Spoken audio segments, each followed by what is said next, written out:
I installed a 2-inch lift kit on my 2015 Jeep Patriot.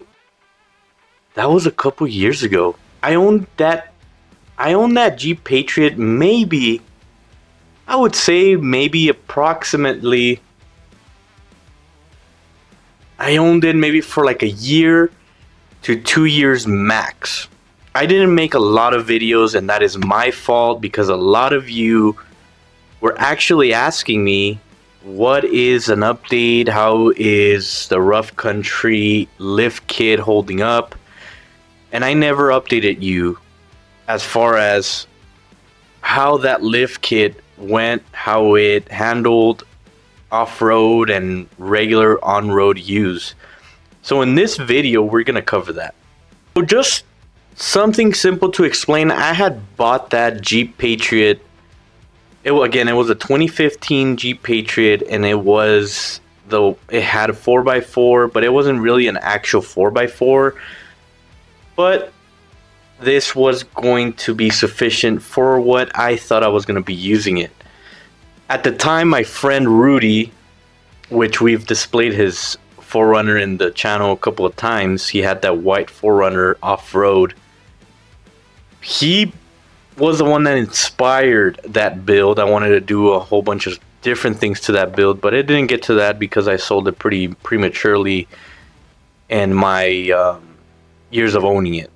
So basically, I pretty much bought it because I wanted to have some type of an off-road rig, even though that wasn't really the off-road rig that was able to take me where I wanted to go at the time.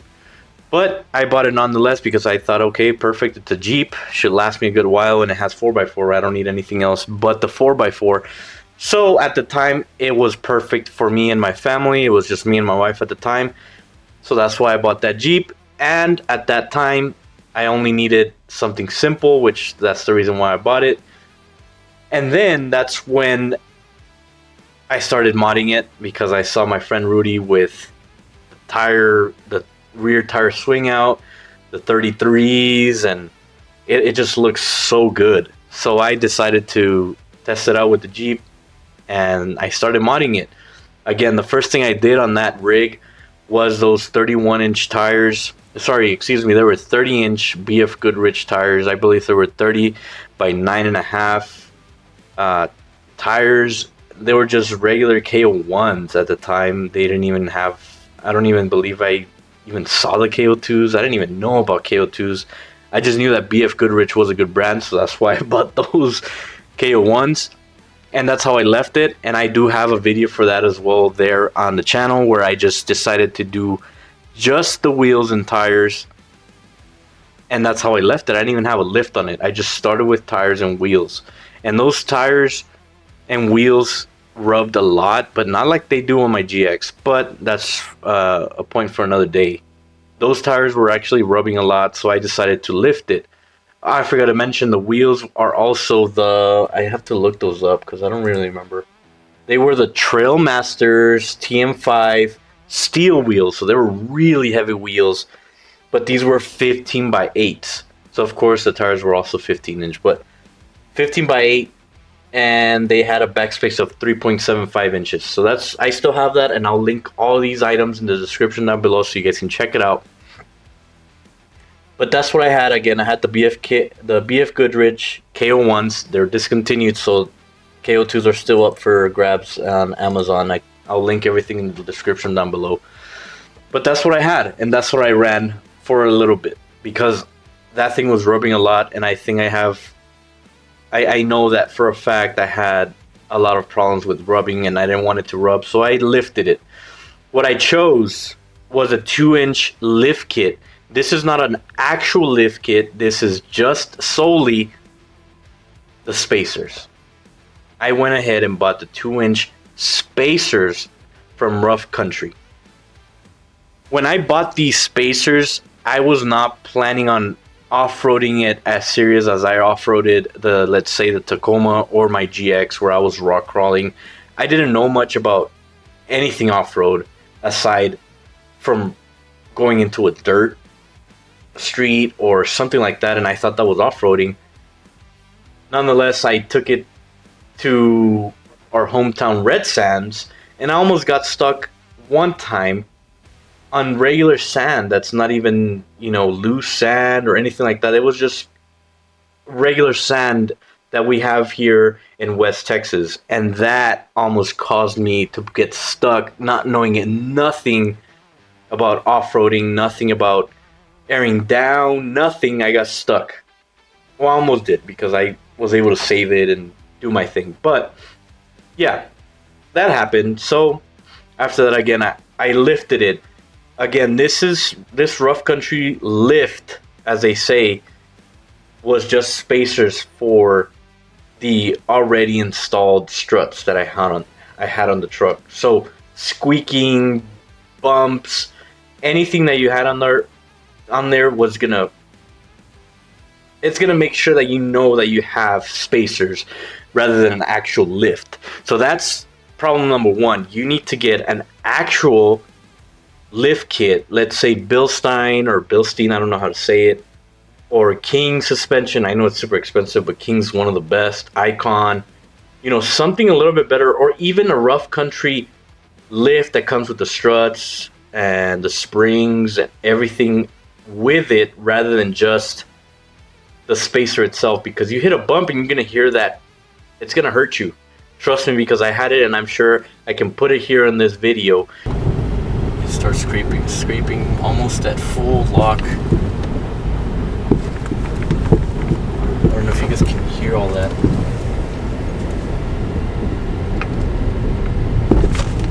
Did you guys hear that?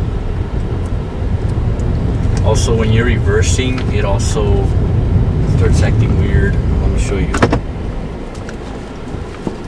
So when you're reversing, that's when it scrapes faster than normal. Can you hear all that?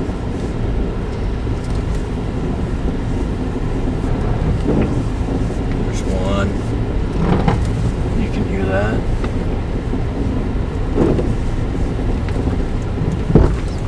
And there's that bump. And keep in mind that we're going roughly 5 miles per hour here, so it's not bad. I'll take it up just.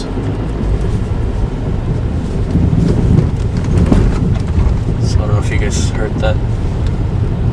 We're in a gravel. How it sounded before and how it scraped. It was just terrible. It was nice for the looks. It really looked pretty decent, and that's why most of you liked my video and commented on my video, because this looked pretty decent on the Jeep Patriot.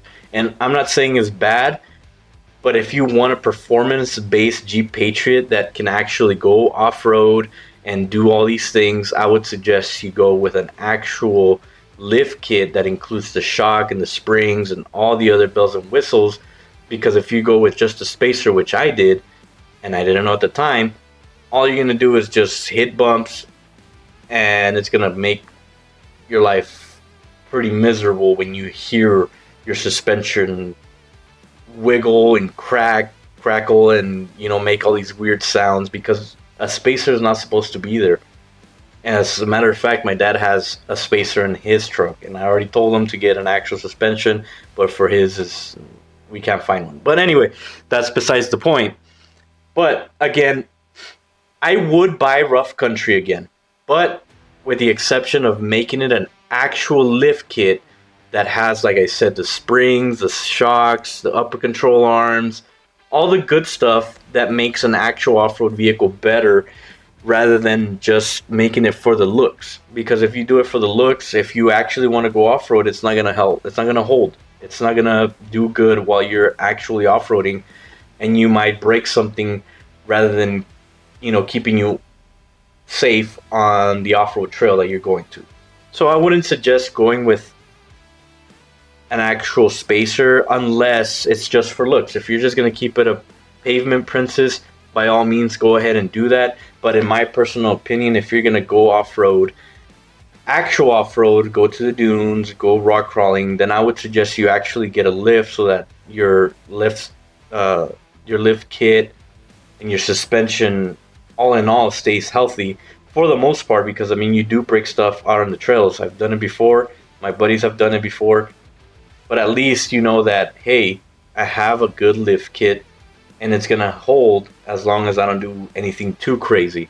You will know once you start going into these off-roading events or just regular trails where you can take your rig and how far you can push your rig and yourself when you're out on the trails. So again, I really like Rough Country. I like their kits. They make really affordable kits, and that's what makes Rough Country one of the best, because they have very affordable lift kits that anyone can buy and anyone can install. Literally, my friend installed it for me on his driveway, and I could have done it too, but it was a little bit more complicated than that. But that's besides the point. But I would suggest that this is more for someone. If you buy this lift kit, the spacer kit, I would suggest you do it the right way. If you're gonna actually off-road, if you're looking for looks, by all means get the spacers. Spacers are perfectly fine if you're only going for looks and some light off-roading. Nothing crazy, nothing out of hand, nothing that's gonna break your suspension immediately as soon as you hit a big bump. That's where I think you should go for if you're thinking of lifting your Jeep Patriot.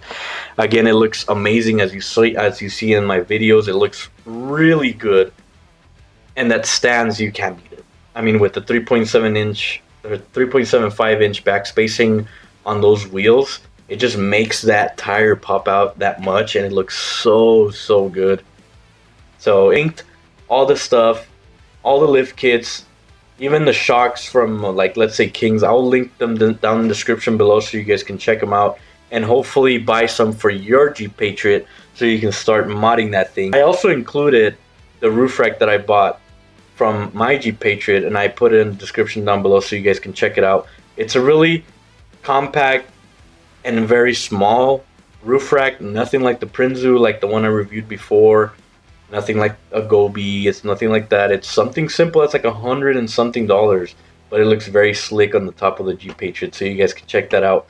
Maybe even get one for yourself in your Jeep. Other than that, guys. Like I said, all the links to everything is on the description down below. And if this helped you, determine whether you want a regular, spacer lift kit, or if you actually want an actual lift kit, if it helped you somehow decide for your Jeep Patriot, please drop a like, subscribe to my channel.